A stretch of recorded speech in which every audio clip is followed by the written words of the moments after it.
Здорово, друг Сундук! А сегодня я тебе расскажу о самом дешевом оппозите BMW, который ты можешь заполучить.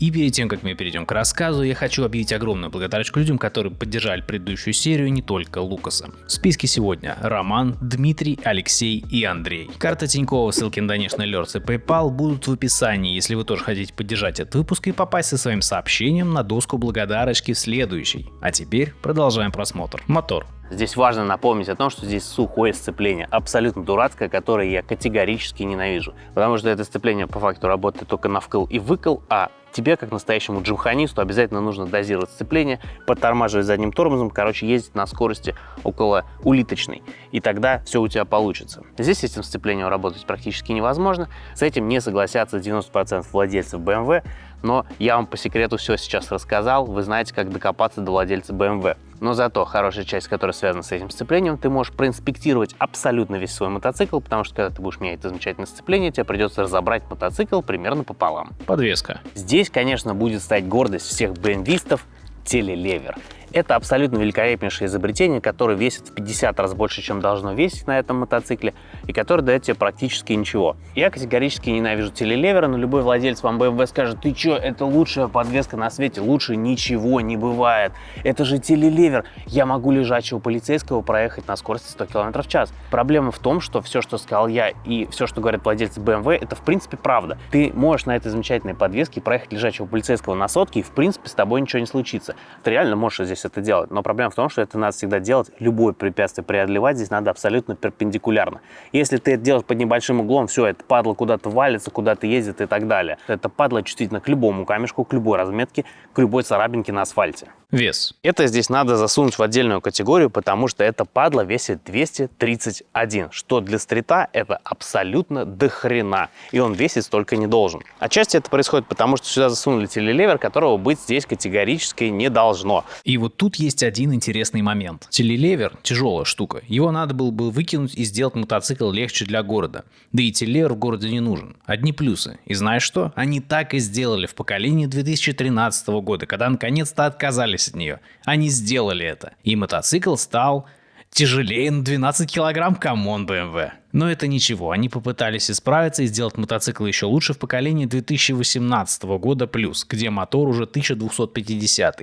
И они сделали это, и мотоцикл стал еще на 8 килограмм тяжелее. BMW. Я тут пытался точку зрения про телелевер доказать вообще-то. Короче, наверняка они старались и все понимали, но, зная немецкую бюрократию, скорее всего, документ с указаниями по уменьшению веса где-то между отделами потерялся, или обработка входящего документа заняла от 3 до 10 рабочих десятилетий. Но мотоциклы BMW собираются в Берлине, и как человек, живущий в Берлине, я могу подтвердить, что проблема, возможно, связана с этим. А вторая проблема, возможно, связана с тем, что патриоты-покупатели, если увидят, что вещь слишком хорошая, могут подумать, что она японская. А вот картиночка сравнения по весу с другими около литрами стритами, с японскими и одним британским. Угадай, кто старался, а кто просто не знал, куда прикрутить свой хваленый телелевер. Кстати, есть центральная подножка. Кстати, к слову, о центральных подножках. Насколько легко он станет у нее. Это было легче, чем я думал, хотел поругаться. Цилиндры. Я периодически спрашиваю в телеге в Инстаграме, что вам рассказать про этот мотоцикл. И много людей спросили про эти цилиндры. И отвечая на вопрос, мешают ли они толкать мотоцикл, да, они мешают толкать мотоцикл. Это первое, что произошло, когда я первый раз взял на долгий тест мотоцикл с оппозитом. И первое, что произошло, когда я его начал корячить, я чуть не уронил мотоцикл. Почему? Потому что я пытался его толкать как нормальный мотоцикл. Я его толкал назад и споткнулся о цилиндр. Обычно как ты делаешь? Ты его держишь за руль. Есть несколько вариантов толкать мотоцикл, но обычно ты его держишь за руль и толкаешь. Соответственно, тебе надо стоять где-то вот здесь, по-хорошему бы, чтобы тебе удобно было это делать. Но здесь находится цилиндр, поэтому ты делаешь это вот так. Выглядит наверняка очень удобно. И твоя поясница будет наслаждаться такими упражнениями. И голень тоже, которой ты будешь стучаться в этот, сука, цилиндр. Микропауза. Хочу попросить не забыть поставить этому видосу лукас и подписаться на канал, потому что большинство людей смотрят канал без подписки. И это крайне помогает каналу и моей небольшой цели добраться до 100 подписчиков до конца года. Спасибо и не забудь подписать на меня собаку и кота. А теперь двигаем дальше. Но зачем-то же его покупают, зачем-то им интересуются, и зачем-то он все еще продается, и зачем-то почему-то он все еще интересен людям. Поэтому давайте на нем прокатимся и попытаемся понять, что же в нем такого магического и невероятного.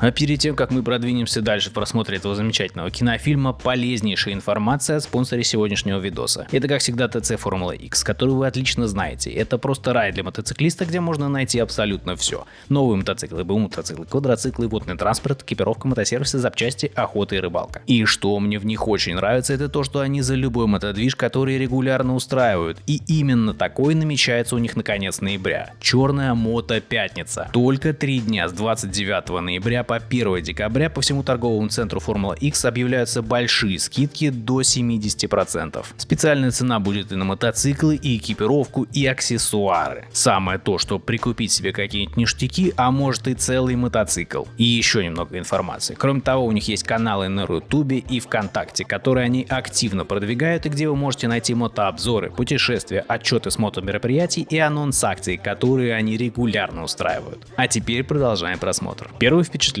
Первое впечатление самое важное на мотике. Сейчас мы их будем испытывать. И перед тем, как вы будете наблюдать картинку, важно знать, что этот мотик, вот весь, с этими кофрами, с оригинальными, со всеми делами, куплен за 2000 евро. Важно знать. 1000 уже окупилось. Ой, бля, подножки как за... Ебать, что, это серьезно так?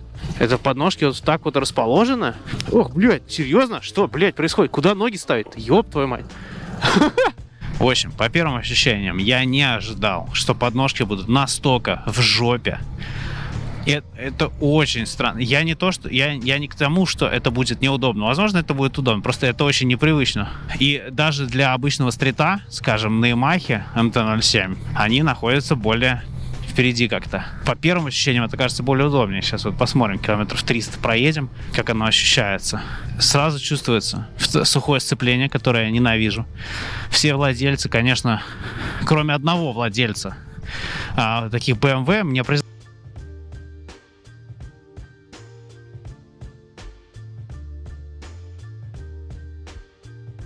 Город. Вот что мне в нем реально нравится для таких окологородских условий, это то, что на нем не жарят. Сегодня вот показывает температура у нас сейчас вот 25, жарко вроде как. Я в полном экипе, в толстенных штанах защитой, и мне абсолютно нормально, ноги не печет. В этом плане прикольно. По управляемости я вообще не понимаю, честно говоря, что на нем происходит. Вот ставший с Honda, садясь сюда, мне вообще непонятно, что с ним. Он абсолютно плавает. Что с ним? Мне лучше, конечно, это время отключить гарнитуру, чтобы не пугать владельца своими словами. Но у меня нет на это времени, потому что он, сука, плывет. О, подвеска. Не знаю.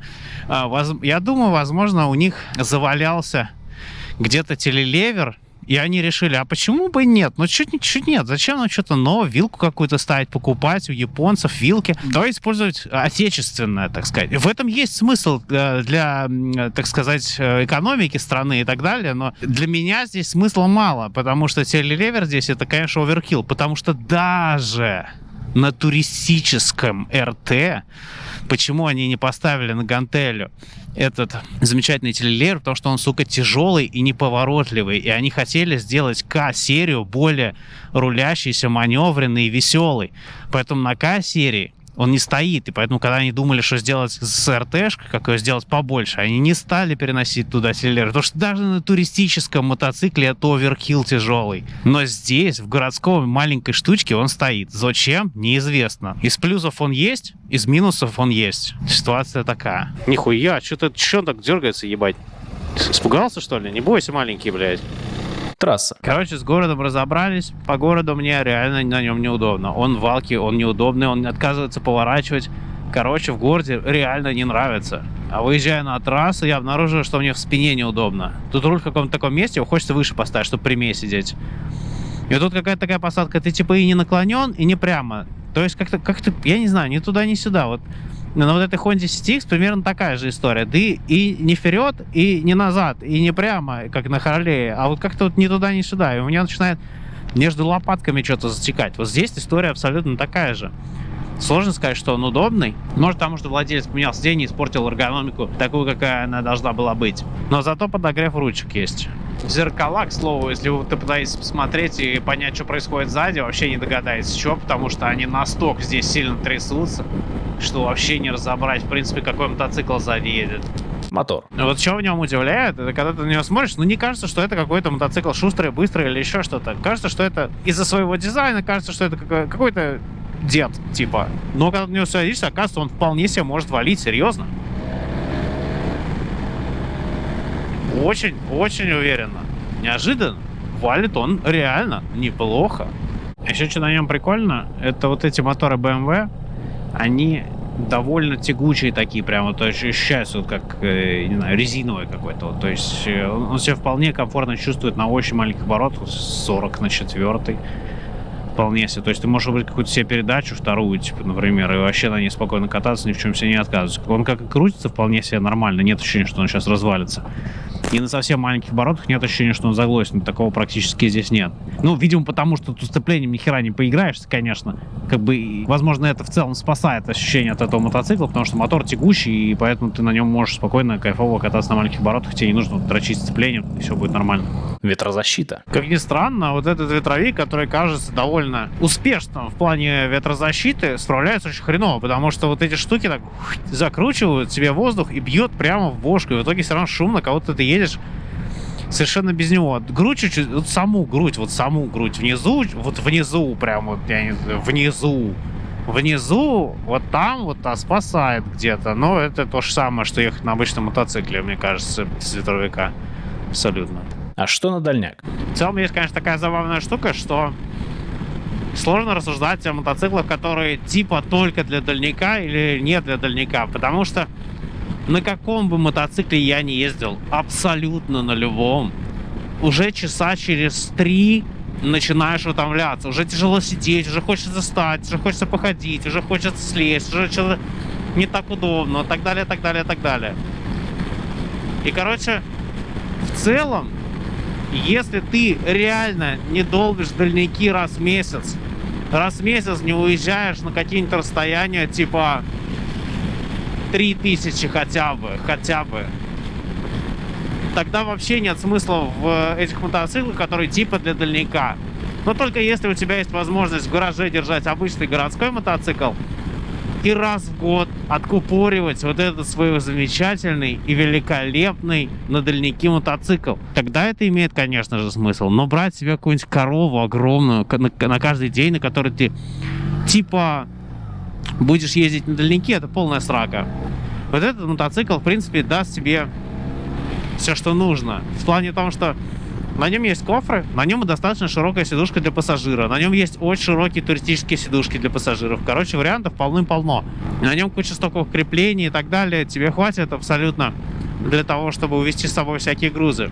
И я считаю, что если ты за 2 часа на мотоцикле не хочешь умереть и тебе еще терпимо, то, в принципе, для дальняков он пойдет. Потому что тогда ты будешь просто делать маленькие перерывчики и все. На мотоцикле все равно их надо делать, так или иначе.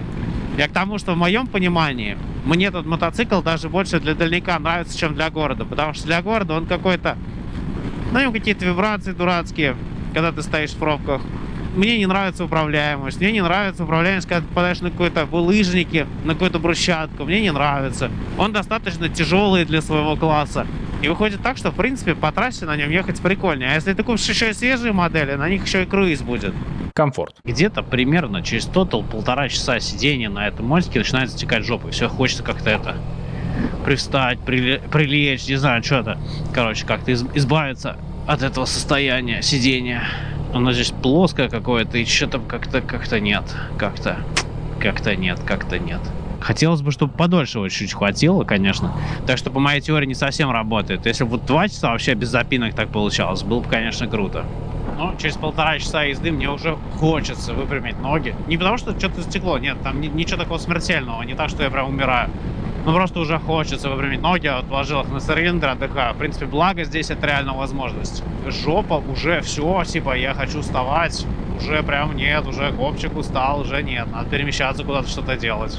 Да, короткий апдейт, когда встаешь, хочется руки оторвать, куда-нибудь убрать, потому что вибрации, прям внутри. Выводы. Короче, есть такая мысль. С первого укуса вам, скорее всего, мотоцикл этот не понравится. Как и должно быть. Все правильно, правильное ощущение. Но чуть-чуть посидел, больно, но нормально. Со временем привыкается, так сказать. Не так что-то ездит, что-то дергается как-то. Но через какое-то время, через денечек уже привыкаете, забываете, как ездить на нормальных мотоциклах. И становится, в принципе, нормально. И ты такой, а что, нормальный мотоцикл, а прикольно. А почему нет? А очень даже. В этом есть, конечно, ловушка владельца мотоцикла. И вроде он рулится уже как-то нормально на второй день. Кажется, что вот легко очень можно маневрировать, такой легкий, маневренный, веселый и так далее. И вроде сиденье, кажется, на второй день удобно, ты уже на него больше не обижаешься. Просто надо понять, что он по-другому тут управляется, конечно, мотоцикл этот. Как нормальным мотоциклом ты не поуправляешь. Если садишься после нормального, все кажется дико. А когда посидел на этом и забыл как про нормальный, то как-то вот, не знаю, это вроде нормально. Короче, выводы такие. Ездить в дальники можно на любом мотоцикле. Здесь у тебя еще добавок к этому хороший бак, и у тебя кардан. Удобно. Много боковых кофров стандартных. Можешь распихать кучу своих вещей. На новых итерациях есть еще и даже круиз-контроль, что вообще добавляет невероятные невероятности. По городу расход будет не очень. По городу будет сомнительно. Как ни странно, не жарко от цилиндров. Управление, конечно, мне не особо нравится. Плюс вес. В городе, мне кажется, он сомнительного характера. И вот здесь приходим к странному моменту, что как будто этот мотоцикл для загородных поездок подходит лучше, чем для городских. Ну, если сравнивать конкретно его возможности. Но брать его чисто для загорода как-то тоже странно. Тогда уж лучше взять полноценный туринг. Но на туринге в городе будет совсем никак, а тут еще хоть как-то. И в итоге он как-то ни туда, ни сюда. Тогда лучше взять какого-нибудь гуся, на котором в городе будет не хуже, а на трассе прям сильно лучше будет. Кому-то, конечно, это может показаться странным, что в видео про стрит в итоге я рекомендую Турендуро. Но это уже проблема BMW, потому что они не смогли с весом чуть больше поработать. Так что дело обстоит так. У нас есть 3 варианта. Вариант первый. Если вы смотрите на него как на дешевый вариант гуся. В этом случае лучше переплатить и взять, что хотели изначально. Вариант номер 2. Если вы смотрите на него потому, что за те же бабки, что гусь, вы получите мотоцикл на 5-7 лет новее, то это действительно так. И если вам чуть более новый мотор важнее комфорта, то вперед. Вариант номер 3. Если вы просто любите BMW и хотите хороший стрит, то лучше разлюбить BMW и посмотреть в сторону буквально любого другого стрита. Такие мои выводы. На этом все. С вами был Человек Серго. Подписывайтесь на наш канал. Пока-пока.